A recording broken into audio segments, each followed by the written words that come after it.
The radical power of self love, transformation without punishment. What if I told you that the most revolutionary act you could perform today isn't marching in the streets or climbing a corporate ladder, but simply looking in the mirror and loving what you see? Not tomorrow's version of you, not the after picture, but you exactly as you are right now. I recently had the extraordinary privilege of interviewing Dr. Yolande Denise Johnson, a woman whose wisdom has fundamentally shifted how countless individuals understand transformation. Dr. Yolande isn't just another wellness expert, she's a paradigm shifting force who has helped thousands of women, particularly Black women, reclaim their power in a world that systematically attempts to diminish it. Her approach to transformation isn't just inspiring, it's revolutionary in a culture that profits from our self doubt. We live in a society that has weaponized our insecurities. A multi-billion-dollar industry thrives on convincing us, especially women and disproportionately Black women, that we are perpetually inadequate, too big, too loud, too much, not enough. The messaging is relentless, isn't it? Buy this cream, take this pill, follow this diet, and maybe, just maybe, you'll finally be worthy of love and acceptance. What absolute nonsense. But what Dr. Yolande revealed through our conversation challenges everything about this toxic narrative. Her insights offer a radical alternative to the punishment based approach to change that dominates our thinking. The truth she illuminated is both simple and profound. Sustainable transformation begins not with punishment, but with love. Let that sink in for a moment. Not with restriction, not with self flagellation, not with guilt, with love. Dr. Yolande herself lost 160 pounds naturally while maintaining an incredibly demanding career as a celebrity makeup artist spanning 3 decades, 160 pounds. But here's what makes her story different from the typical weight loss narrative we're fed. She didn't achieve this through deprivation or self hatred. She didn't punish herself into a smaller body. Instead, she embraced a holistic approach that prioritized self love over restriction. She focused on nourishing her body, developing positive habits gradually, and perhaps most revolutionary of all, rejecting cycles of guilt after setbacks. Working in the beauty industry, Dr. Yolande faced relentless scrutiny. The irony wasn't lost on her, helping celebrities look their best while navigating her own complex relationship with appearance. Add to this the unique pressures placed on Black women regarding beauty standards and health, and you begin to understand the magnitude of her achievement. But what struck me most about our conversation wasn't the number of pounds lost. It was the unwavering confidence she developed, a confidence that radiated into every aspect of her personal and professional life. The weight loss was secondary, she told me. The primary transformation was learning to love myself enough to care for myself properly. This isn't the narrative we typically hear, is it?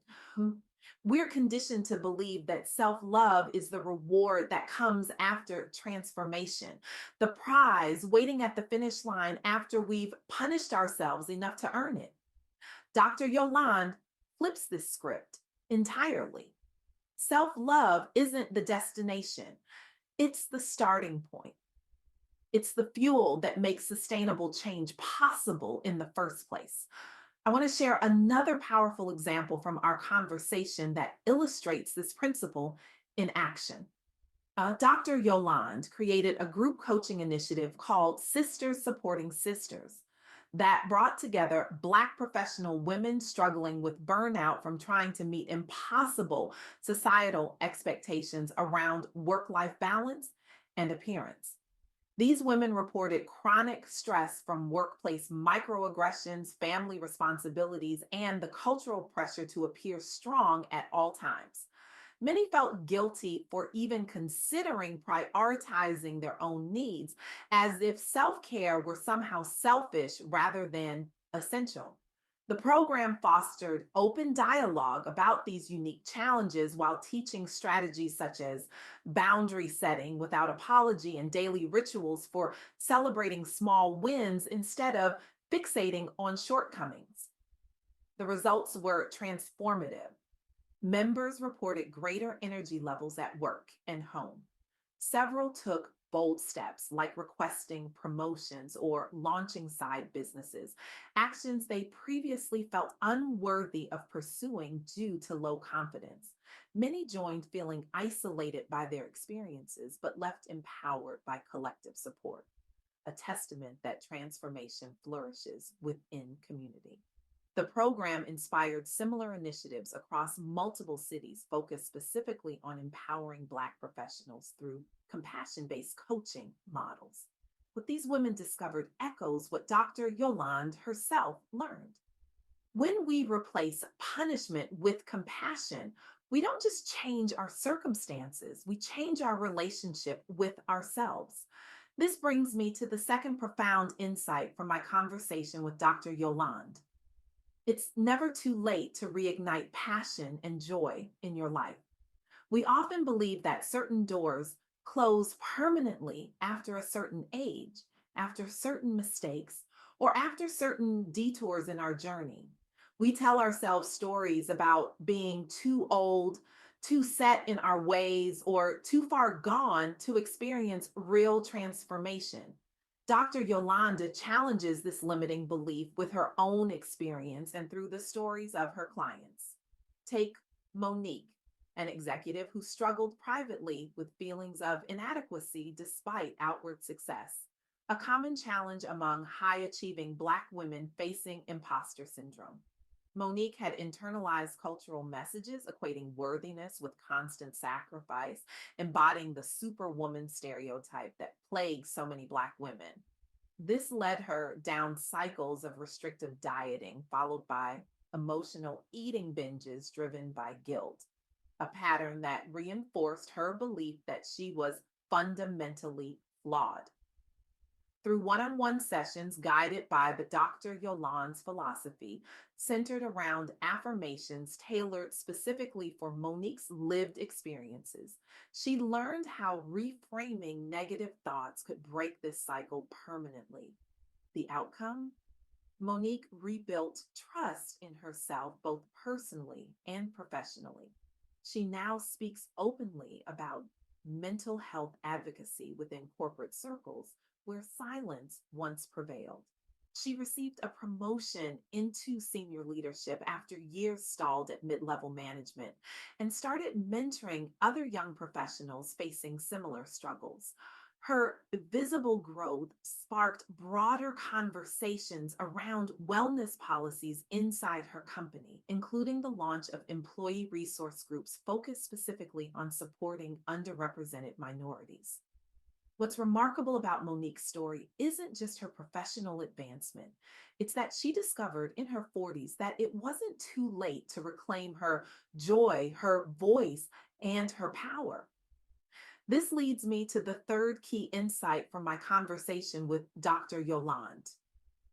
Lasting change comes from empowerment, not external validation. In a world obsessed with quick fixes and external metrics of success, Dr. Yolande advocates for something far more revolutionary, embracing your unique journey and finding power in your own voice. The women in her Sisters Supporting Sisters program didn't just learn techniques for managing stress or setting boundaries, they learned to recognize and honor their inherent worth in a society that often fails to do so. They learn to see their resilience not as a burden to bear, but as evidence of their extraordinary strength.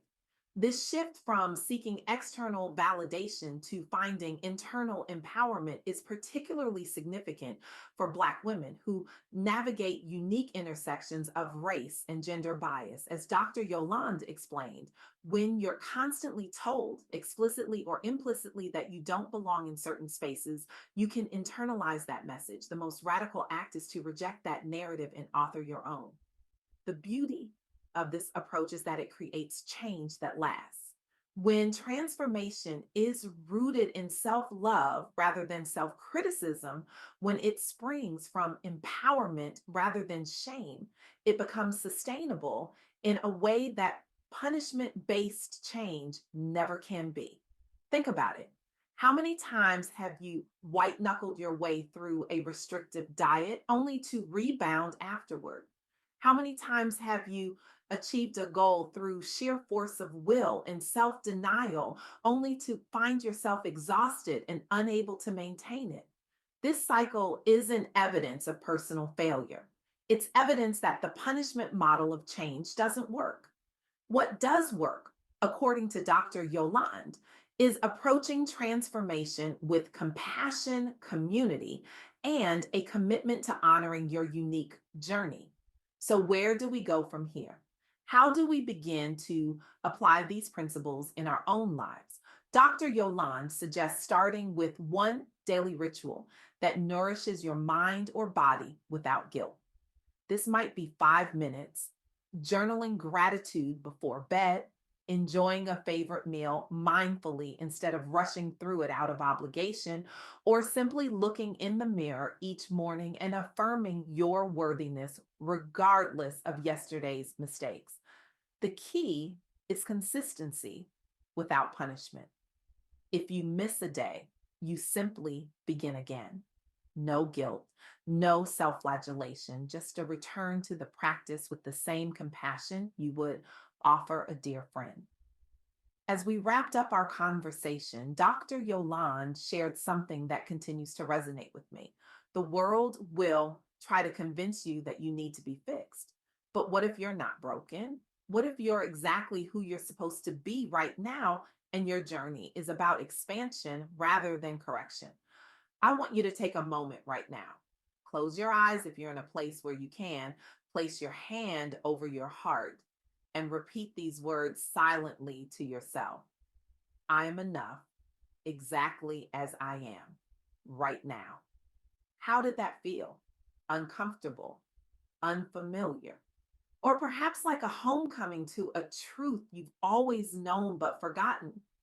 Today, I'm challenging you to perform a radical act of resistance. In a world that profits from your self doubt, choose to love yourself fiercely and unapologetically. Not when you're fixed, not when you're better, but now, today, as you are. This isn't just about personal well being, though that alone would be worthy. This is about disrupting systems designed to keep us small. This is about reclaiming our power, our joy, and our birthright to exist fully in our bodies and our lives without apology. Tomorrow, when you wake up, I want you to look in the mirror and ask yourself, will I punish myself into change today, or will I love myself into transformation? Then make your choice consciously, because this choice made day after day, moment after moment, has the power to transform not just your individual life, but our collective understanding of what real change looks like. It has the power to create ripples that extend far beyond you, challenging and changing the very systems designed to profit from our self doubt. The revolution begins within, and it begins now with you exactly as you are.